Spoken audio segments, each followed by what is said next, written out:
Good morning to all students, grade 4th. Today we will study question answers of our Marigold book. Your first question is, why did the cow refuse to get up? जो गाय थी वो खड़े होने से मना क्यों कर रही थी? The cow was not feeling well, therefore was not in a mood to get up that day.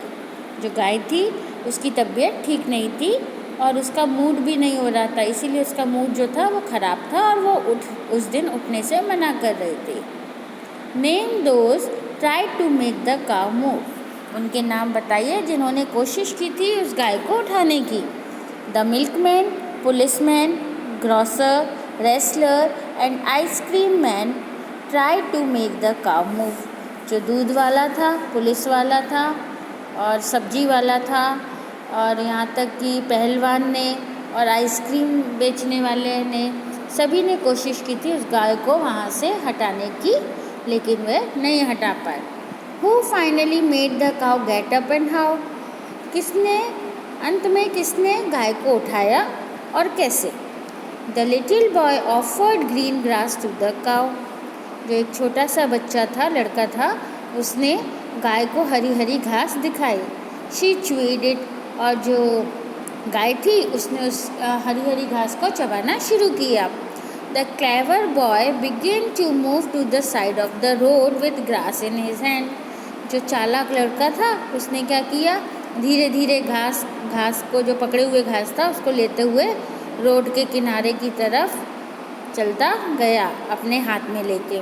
The cow followed him and thus was moved.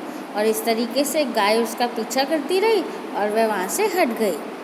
We can make people do more thing with kindness than with cruelty or force. हम ये कह सकते हैं कि हम दया के साथ वो काम आसानी से कर सकते हैं जो कि हम निर्दयता के साथ या ताकत दिखाकर नहीं कर सकते. Do you agree? क्या आप इस बात से सहमत हैं? What do you think? आप क्या सोचते हैं?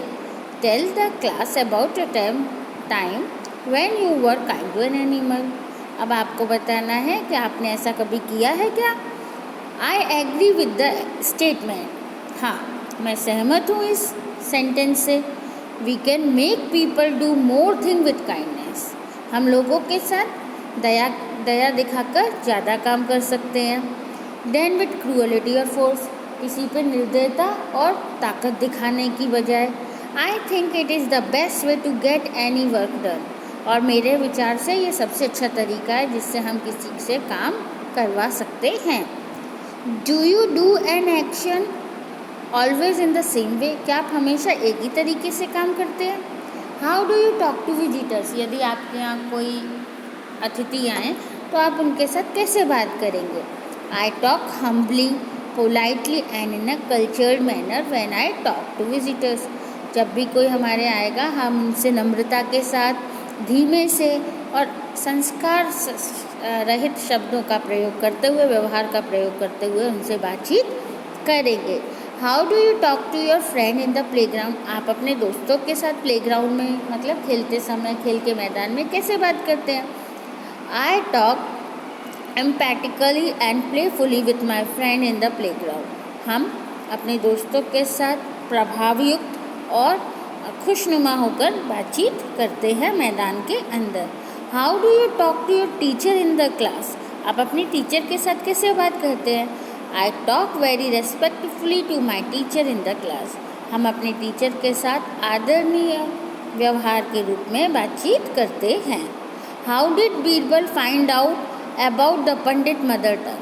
बीरबल ने जो पंडित था उसकी मातृभाषा को कैसे खोज निकाला? Birbal entered quietly in the Pandit room. Birbal ने क्या किया? धीरे से पंडित के कमरे में घुस गया. He then whisper and tickled in his ear. और उसके बाद उसने क्या किया? बुड़बुड़ाया थोड़ा सा उसके कान में और उसके कान में मतलब किसी चीज़ से गुदगुदी मचाई. Pandit shouted in his mother tongue. Pandit तभी एकदम चिल्लाया अपनी मातृभाषा में. इन दिस वे, और इस तरीके से बीरबल फाइंड आउट पंडित मदर टंग। और इस तरीके से बीरबल ने पंडित की मातृभाषा को पहचान लिया। ऐसा क्यों? क्योंकि हमें पता है कि जब हम मुसीबत में होते हैं या हमें गुस्सा आता है तो ज़्यादातर हम अपनी भाषा में उसका आंसर देते हैं। Who came to Akbar court? Akbar के कोर्ट में कौन आया था? A learn pandit came to Akbar court. एक बहुत प्रचंड विद्वान पंडित अकबर के कोर्ट में आया था। What did he claim to know? उसने क्या चुनौती दी थी? He claim to know different language, he could speak them fluently. उसने ये बोला था कि वह बहुत सारी भाषाओं को अच्छे तरीके से जानता है और बहुत सारी भाषाओं में वह बात कर सकता है बिना अटके। फ्लुएंटली मतलब बिना अटके। तो how did he challenge everybody? उसने चैलेंज कैसे दिया? सभी को चुनौती कैसे दी? He challenge everybody to name his mother tongue. उसने सबको यह वहाँ पर बैठे सभी लोगों को क्या चुनौती दी थी? उसने सभी लोगों को यह चुनौती दी कि उसकी मदर टंग को, मातृभाषा को कोई पहचान के बता सके तो बताए। What is your mother tongue? आपकी मातृभाषा क्या है? हिंदी। और जो गुजराती पीपल्स है उनकी गुजराती, जो महाराष्ट्र से बिलोंग करते हैं उनकी मराठी। तो हर उसकी अलग अलग मदर टंग होती है स्टेट वाइज। तो आपको पता है आपकी मदर टंग कौन सी है तो आप वो लिख सकते हैं। How did the boy enjoy the company of the tree? जो लड़का था वो किस तरीके से पेड़ के साथ मस्ती करता था, एंजॉय करता था। The boy used to climb up the trunk of the tree. जो लड़का था वो कभी पेड़ के ट्रंक पर चढ़ जाता था, ट्रंक मतलब तने पे, and swing from its branches, और उसकी जो शाखाएं थी उनसे वह झूला झूलता था। Whenever he tired he use to eat delicious apple of the tree. और जब वह थक जाता था तो उसी पेड़ पे लगे हुए जो एप्पल्स थे, मतलब स्वादिष्ट जो एप्पल थे, सेब थे, उन्हें वह खाता था। How did the tree help the boy earn money? जो पेड़ था उसने लड़के को पैसे कमाने में कैसे मदद की? The tree asked the boy to pluck all its apple. जो पेड़ था उसने उससे कहा, लड़के से कहा कि वह उसके सारे फलों को, मतलब जो एप्पल्स लगे उनको तोड़ ले। Sell them in the market and earn money, और उन्हें बाज़ार में बेचकर वह पैसे कमा सकता है। और इसी तरीके से उस लड़के ने पेड़ पे लगे सारे एप्पल्स को, सेब को तोड़ा, फिर वह उन्हें बाज़ार ले गया और उसे बेचा और उसके बाद उसने पैसे कमाए। What did the boy make with the branches of the tree? लड़के ने जो उसकी शाखाएँ थी पेड़ की उनसे क्या किया? The boy built a house with the branches of the tree. उस लड़के ने उसकी जो ब्रांचेस थी, शाखाएँ जो थी पेड़ की, उनसे एक घर बनाया। What did the boy make with the trunk of the tree? लड़के ने जो पेड़ का तना था उससे क्या बनाया? The boy build a boat with the trunk of the tree. जो लड़का था उसने उसके पेड़ के तने से एक बोट बनाई। तो ये आपके मैंने अभी 14 क्वेश्चन भेजे हैं, बाकी के रिमेनिंग क्वेश्चन मैं आपको जल्दी ही भेजूँगी। Okay, thank you and have a nice day.